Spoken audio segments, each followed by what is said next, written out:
Ya, para hadirin yang dirahmati Allah, selanjutnya kita simak pemaparan seorang pejuang yang betul-betul turun ke medan juang di Papua, Pulau Buru dan sebagainya. Dan alhamdulillah mungkin 2 tahun ini kita bersinergi di Pulau Buru Maluku, termasuk beliau membawa para siswa, para santri dan mahasantri ke pondok pesantren Zikir Al-Fatih ini untuk dididik, dibina dan kelak akan dikembalikan ke Pulau Buru untuk menjadi kader-kader dai selanjutnya. Ya, kita simak pemaparan dari Ustadz Fauzan Bazdas Kabupaten Pulau Buru ya. Dipersilakan.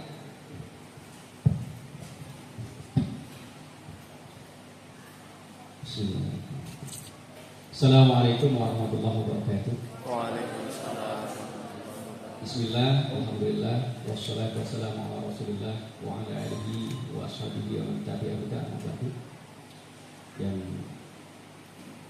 sangat kami muliakan pimpinan kami Basnas RI Deputi 2 Bakti Indat, saya khawatir ini lagi nanti kayak Iman, Masya Allah. Yang kami hormat pula dari Kementerian Agama, koordinator DAI 3T, bukan 3 triliun ya, tapi pokoknya banyak terternya, termasuk yang paling utama itu di Pulau Buru terpencil, daerah sangat terpencil, terisolasi ya. Di Pulau Buru yang kami hormati pula dari UIN Sunan Gunung Jati, Pak Dr. Dede. Nah, ini Dede sama Dede ujung-ujung. Masya Allah. Ya, dan juga Masya Allah, para mahasantri yang ada di pesantren Zikir Al-Fatih yang sangat kami banggakan. Kenapa dibanggakan? Karena 2 tahun ini Zikir Al-Fatih memberikan kontribusi yang luar biasa untuk Pulau Buru. Mohon izin, oke, sebelum materi kami sampaikan, sedikit boleh bercerita ya.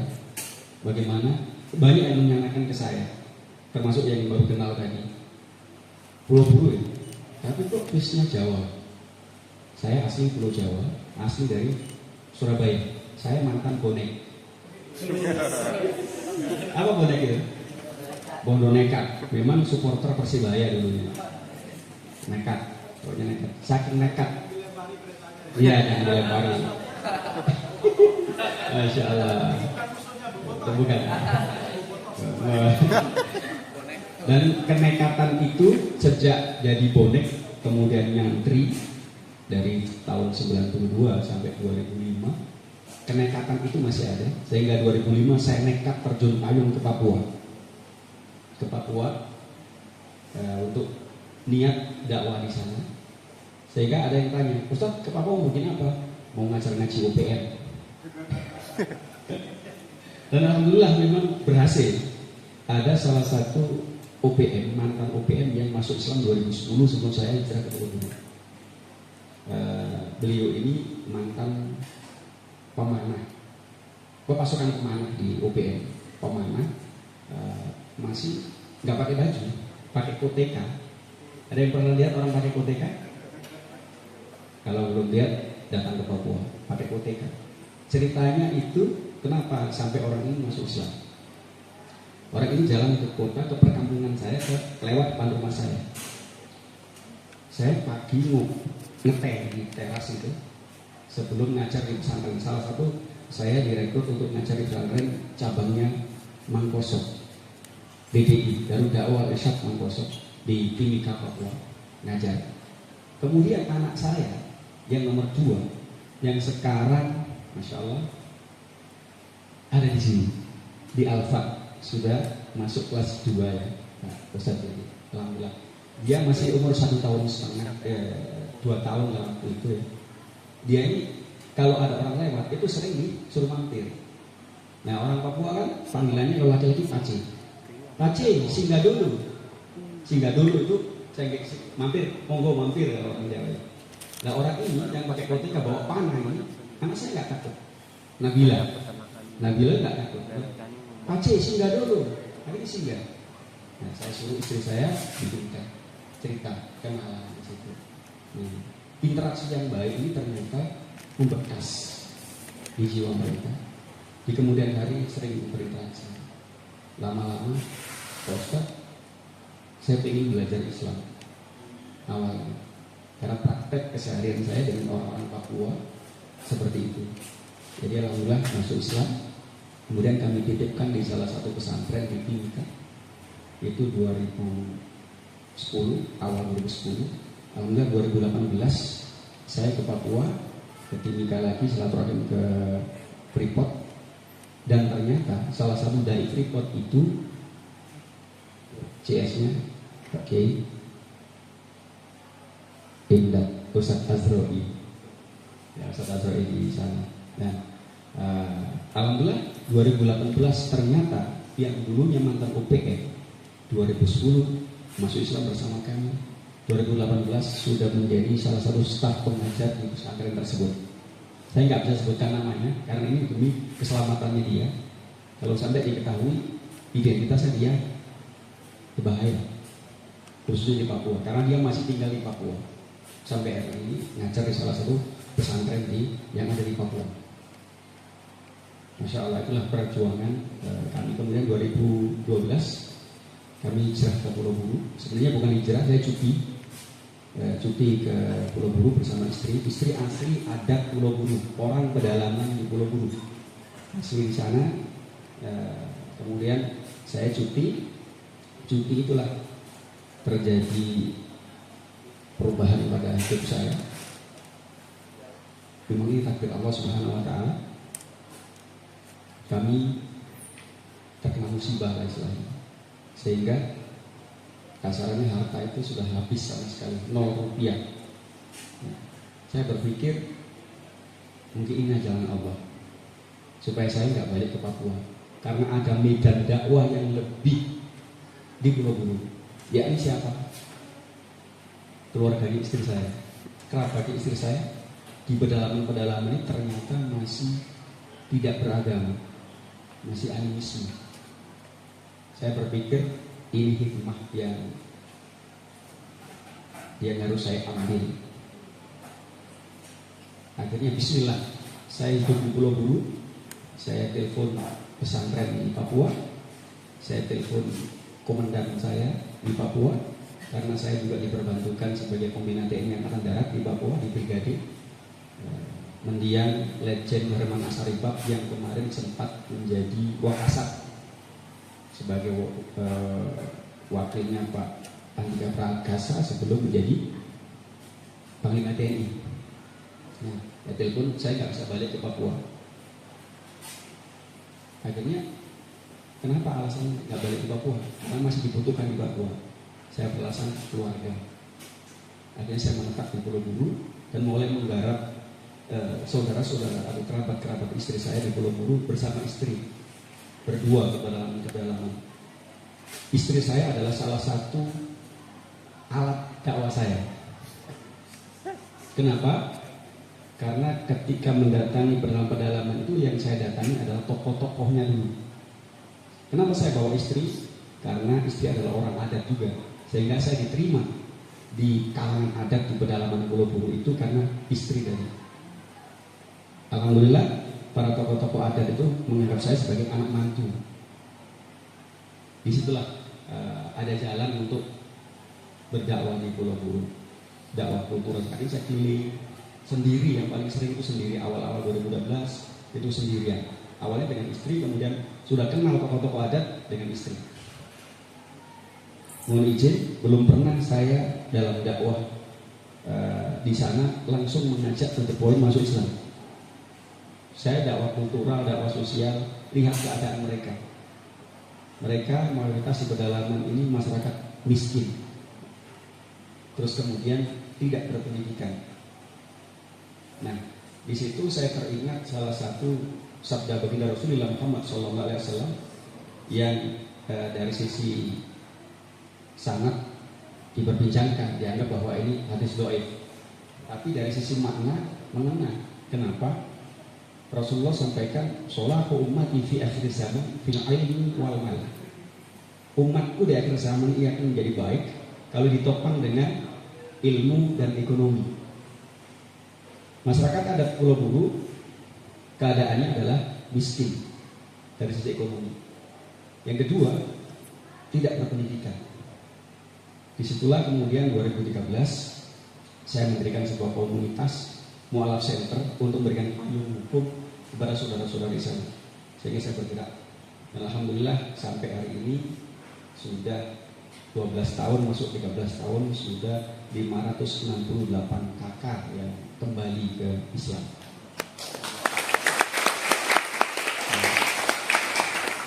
Bergerak terus sendirian, tidak ada yang menemani, dengan modal sendiri, tidak ada yang membiayai. Karena pantangan bagi saya sebagaimana Pak Kiai tadi sampaikan untuk menengadahkan tangan. Walaupun saya sudah jatuh secara ekonomi, tapi bergerak dengan cara sendiri untuk bagaimana masyarakat Pulau Buru itu kembali ke jalan Allah. Kerja, hasil kerja saya bagi dua, sebagian ke istri, sebagian untuk modal dakwah. Ketika ada orang masuk Islam, itu kan mereka diajak untuk disyahadatkan, terus secara formalnya itu ada sertifikat, ada surat pernyataan masuk Islam. Itu kan butuh materi, butuh foto, nanti ditempel di sertifikat. Itu saya biaya pribadi bertahun-tahun. Alhamdulillah kemudian tanpa pernah memproklamirkan diri bahwa saya adalah dai, pokoknya jalan aja. Qadarullah 2019 tidak tahu asal muasalnya, tiba-tiba saya mendapat undangan dari Basnas RI kegiatan di Bandung. Ternyata di antara provokatornya sehingga saya diundang ya beliau ini di samping saya sama Ustaz, sehingga saya diundang di Bandung, satu-satunya dai pedalaman yang mewakili Maluku Utara dan Papua di Bandung itu. Di sanalah kemudian bisa berinteraksi dengan orang-orang hebat, terutama pengelola zakat yang ada di Indonesia, dan intens setelah itu berinteraksi dan berkomunikasi dengan Prof. Irfan Syaukibek, putra dari Prof. Didin Habibudin. Interaksi dengan beliau sehingga beliau mendorong untuk Kabupaten Buru harus ada Basnas. Dan saya yang tadinya mendedikasikan diri menjadi sebagai seorang UGD, Ustadz garis depan, saya harus terdepan untuk memperjuangkan Islam di Pulau Buru dengan biaya sendiri.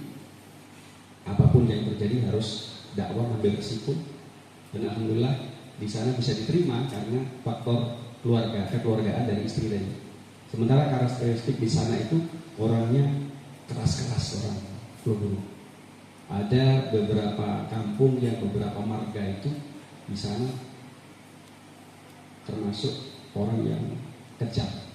Ada 2 marga yang ditakuti. Anak-anak dari Pulau Buru kalau disebutkan yang asli Pulau Buru saja, kalau disebutkan 2 marga ini ada rasa takut karena mereka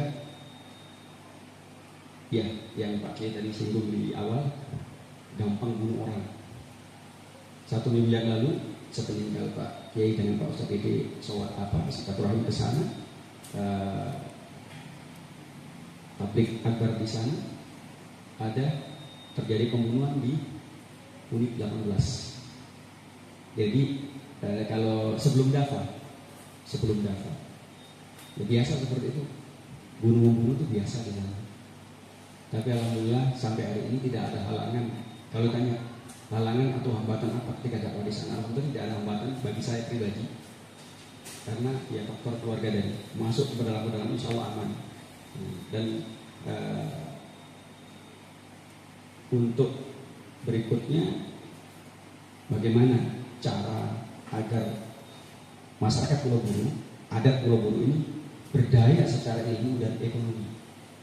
Mulailah saya menjalin relasi, karena saya pribadi tidak ada kemampuan untuk itu, jalin relasi.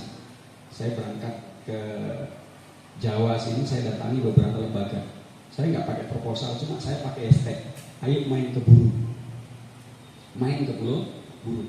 Alhamdulillah yang merespon pertama kali untuk main ke Pulau Buru itu dari Basnas RI, dari Mu'alaf Center Basnas yang dipimpin oleh Ustadz Salahuddin Al-Ayyubi.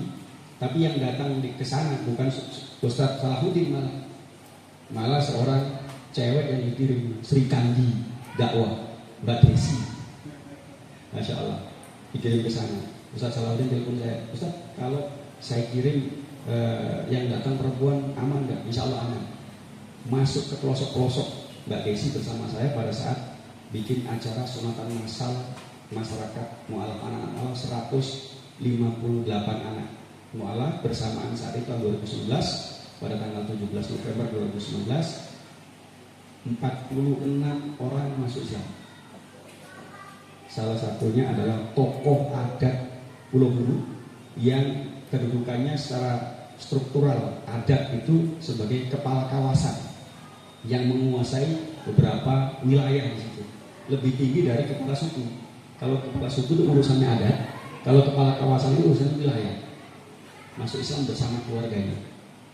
Nah, dari pergerakan itu mulailah anak-anaknya kami bawa untuk berpendidikan, yakni pertama itu ke pesantren Al-Islah di Bondowoso, Jawa Timur. Dari mulai 2013, alhamdulillah dibawa ke sana sudah ada beberapa yang sudah lulus S1 dan ada yang calon S2 satu orang. Insya Allah Oktober ini kami sudah S2 di Bondowoso, tapi tidak banyak yang dikirim ke sana sesuai dengan kemampuan pesantren yang ada di sana. Terbanyak adalah anak-anak adat Pulau Buru, terbanyak adalah di pesantren Al-Fat Kebotan Lombok. Terima kasih banyak Pak Kiai kontribusinya. Terus kemudian juga di Banten. Di Banten itu ada di Pandeglang sama di Lebak.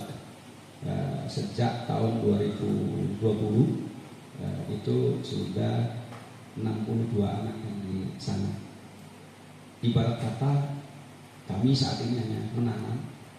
Mudah-mudahan 5 atau 10 tahun ke depan ini anak-anak adat Pulau Buru ini kuat secara ilmu, sehingga nantinya bisa mengeluarkan pengetahuan dan ilmu mereka ke Pulau Buru. Terkhusus spesial ya di Al-Fat ini ada pemberdayaan ekonomi untuk anak-anak dari Pulau Buru, dididik life skill di sini, sehingga nantinya berharap mereka menjadi kuat secara ekonomi juga ketika kembali ke Pulau Buru, punya keterampilan-keterampilan khusus yang bisa dikembangkan di sana. Bapak Ibu yang dimuliakan Allah Subhanahu wa taala. Nah, kemudian di 2019 itu didorong untuk berdirinya Basnas di Kabupaten Buru oleh Ustadz Irfan, Prof. Irfan. Alhamdulillah di Desember 2019 saya ikut seleksi pimpinan Basnas dari seorang dai UGD, ikut seleksi dan alhamdulillah nilai terbaik se-Buru, nilai tertinggi penilaian dari bahasa SRI. Alhamdulillah kemudian diamanahi menjadi ketua Basnas Kabupaten Buru. Nah, untuk strategi dakwah di sana sehingga masyarakat adat Pulau Buru itu terpanggil hatinya untuk kembali ke Islam, yaitu diantaranya adalah strategi dakwah kultural tadi. Kita pahami keadaan mereka sebagaimana yang dikisahkan oleh Dr. Didi tadi ya, terkait dengan perjuangan Wali Songo, itu yang kami praktekkan di sana.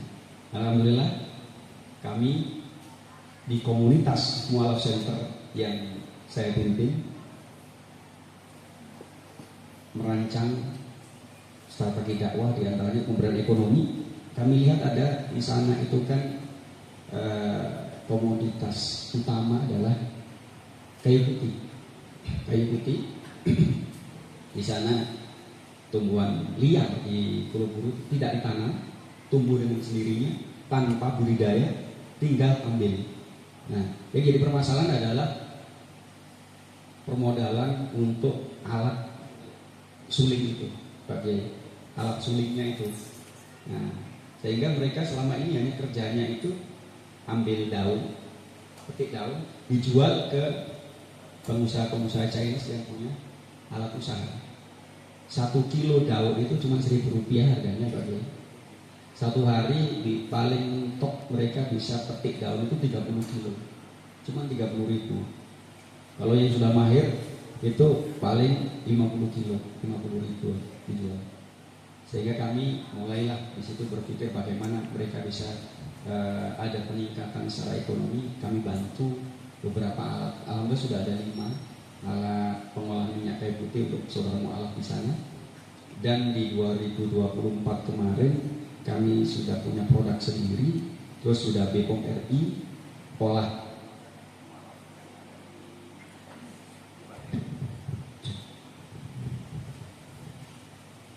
di Pulau Buru. Hanya saja sekarang ini karena baru 1 tahun yang punya produk ini terkendala pemasaran karena hanya lokal di sana. Berharap dari baik basis RI ataupun Kementerian Agama atau pesantren Al-Fat untuk nantinya bisa kerjasama membantu kami mungkin memasarkan produk saudara-saudara mualaf ini, bisa meningkatkan pemasukan atau income mereka, sehingga mereka punya pekerjaan yang tetap mengolah minyak kayu putih, terus nggak mikir pemasarannya karena ada yang membantu pemasaran. Kalau lingkup Pulau Buru aja kan kecil kecil di sana. Nah, kemudian Bapak Ibu yang dimuliakan Allah Subhanahu wa taala, pendidikan alhamdulillah untuk saat ini saya berbesar hati, nggak merasa sendirian untuk garap Pulau Buru dengan kehadiran Al-Fat yang memberikan perubahan yang luar biasa. Pola pikir masyarakat di sana yang tadinya malas untuk belajar, alhamdulillah dengan kehadiran Pak Kiai bersama tim Al-Fat, terpanggil mereka, tertarik mereka, termotivasi untuk belajar. Dan alhamdulillah untuk Al-Fat ini sudah hampir 150 orang yang ada di Al-Fat. Mudah-mudahan Pak Kiai sabar mendidik mereka karena karakter mereka tidak sama dengan orang Jawa. Kalau orang Jawa kita bertutur kata dengan lemah lembut, mereka akan segan kepada kita. Tapi kalau orang-orang Maluku, terutama Buru, kalau kita lemah lembut, mereka injak kepala kita. Maka terima kasih banyak atas kesabarannya Pak Kiai. Dari adik-adik di Pulau Buru yang generasi pertama ada Ustadz Aan ya, Ustadz Lutfi, Ustadz Ja'far yang alhamdulillah menjadi kehadiran mereka kembali ke Pulau Buru menjadi motivator, memotivasi anak-anak adat Pulau Buru yang tadinya nggak mau berpendidikan, alhamdulillah sekarang terpanggil untuk belajar.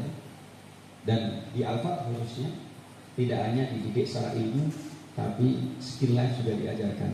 Ini yang tidak ada, mau izin tidak ada di pesantren lainnya. Kami sudah kerjasama dengan mereka. Kalau di pesantren lain atau lembaga pendidikan lain, sekedar mereka menjadi sarjana. Kemudian setelah menjadi sarjana sudah, iya. Ya kami yang berusaha bagaimana mereka bisa berdaya. Tapi alhamdulillah di Al-Fat ini luar biasa. Setelah beliau kemarin saya sempat mau menangis tapi malu saya Pak Kiai. Waktu di Basa Lali itu mau menangis sebenarnya, cuma malu saya mau nangis ini. Akhirnya ya di dalam batin saja beliau menyampaikan bahwa Al-Fat tidak hanya mencetak sarjana, tapi setelah jadi sarjana kita cetak mereka mau jadi apa sesuai dengan skill mereka. Aplaus untuk Al-Fat. Terkait dengan strategi dakwah kami di sana, alhamdulillah sudah kerjasama dengan beberapa lembaga pendidikan, juga kerjasama untuk membangun sarana ibadah. Alhamdulillah bekerjasama dengan beberapa lembaga zakat.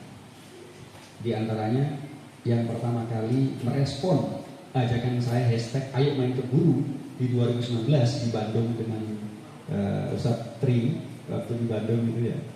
Yang waktu makan kami bercerita, kemudian yang merespon pertama kali itu untuk memenuhi ajakan kami untuk membangun rumah ibadah itu dari rumah zakat.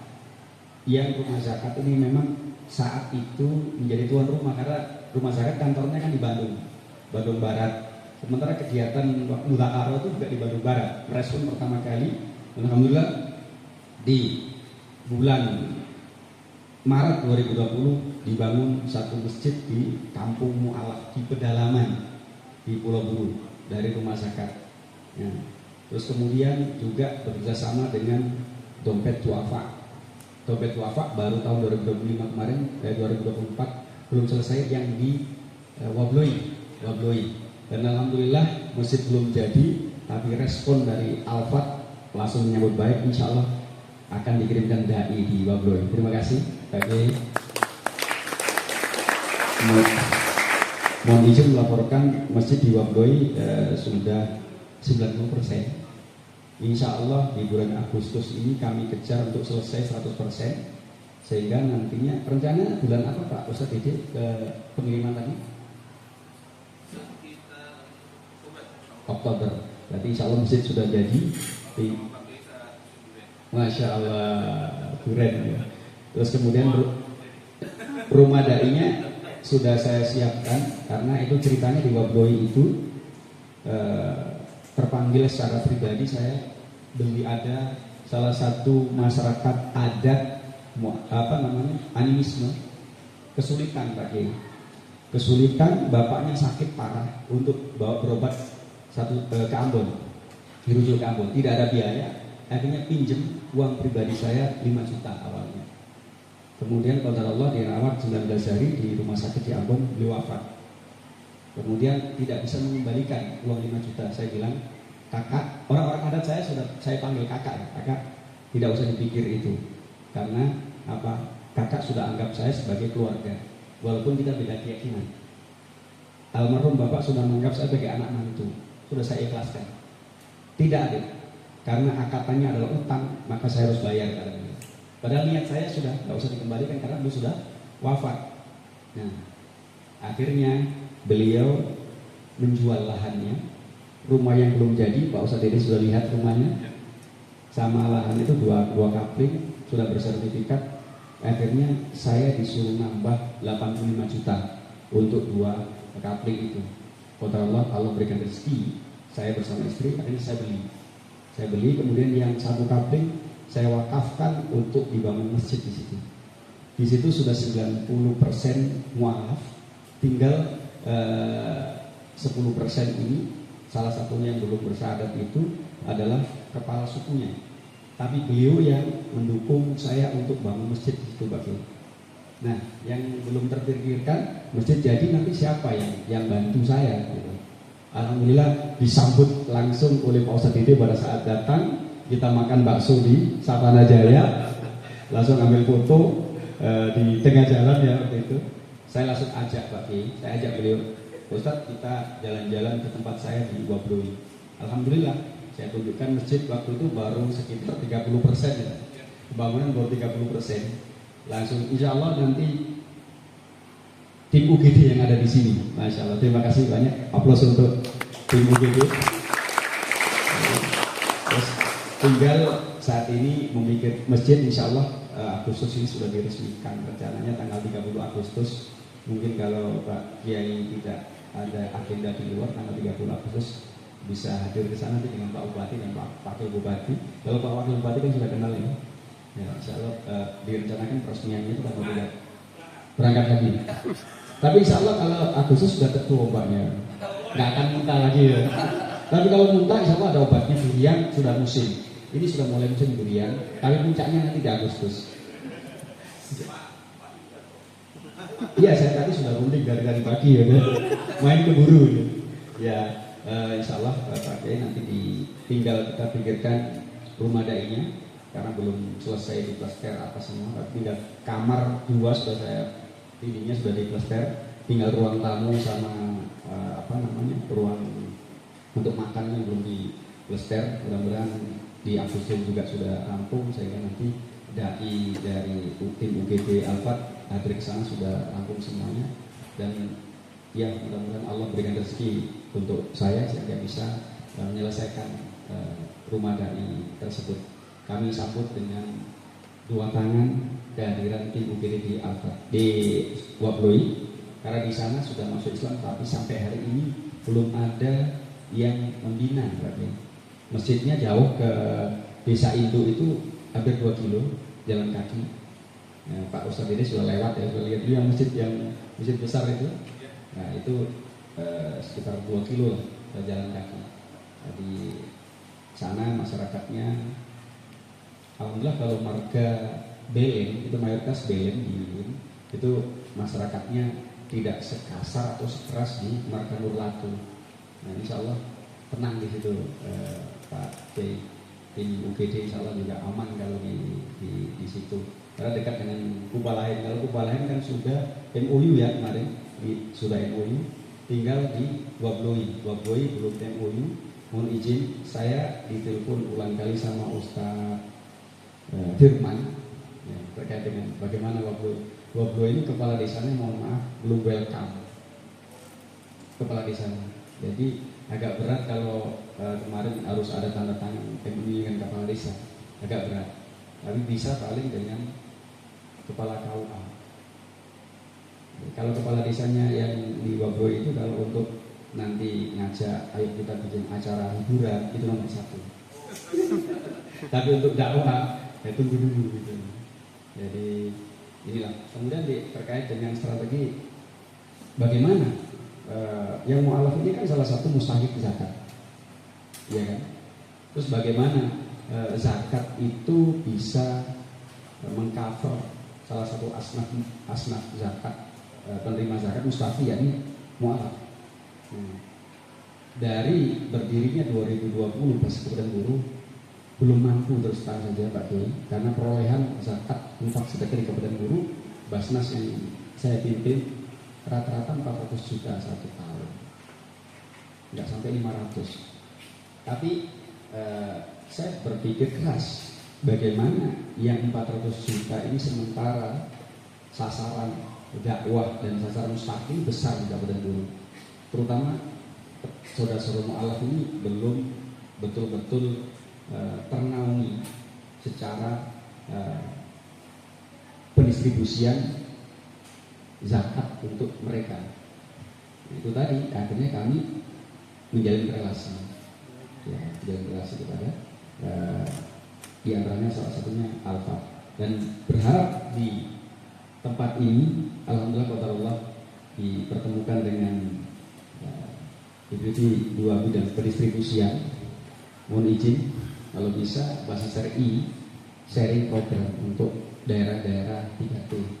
Karena Pak Kiai Subhan sudah lihat sendiri di Pulau Buru seperti apa keadaannya. Mudah-mudahan Pak Kiai Indra juga ikut memikirkan kami di sana. Kalau terkait dengan bagaimana strategi pemberdayaan masyarakat mu'alaf itu dengan zakat, saya nggak bisa bicara, belum bisa bicara karena tadi belum bisa berbuat banyak. Hanya saja di kesempatan ini mudah-mudahan ada jalan keluar untuk di Pulau Buru khususnya, karena Pak Kiai Subhan sekaligus koordinator dari Kementerian Agama RI sudah melihat langsung kondisi saudara-saudara kami di sana. Pak Kiai sudah melihat langsung kondisi di sana. Tinggal kami berharap Pak Kiai Indah juga melihat ke sana. Insya Allah amin, Allah amin. Kiranya itu yang bisa kami sampaikan. Ini sekedar bercerita saja saya sebenarnya. Mudah-mudahan buruh menjadi daya tarik program dakwah dan pemberdayaan ekonomi umat khususnya oleh Basnas RI. Dan demikian yang bisa kami sampaikan. Assalamualaikum warahmatullahi wabarakatuh.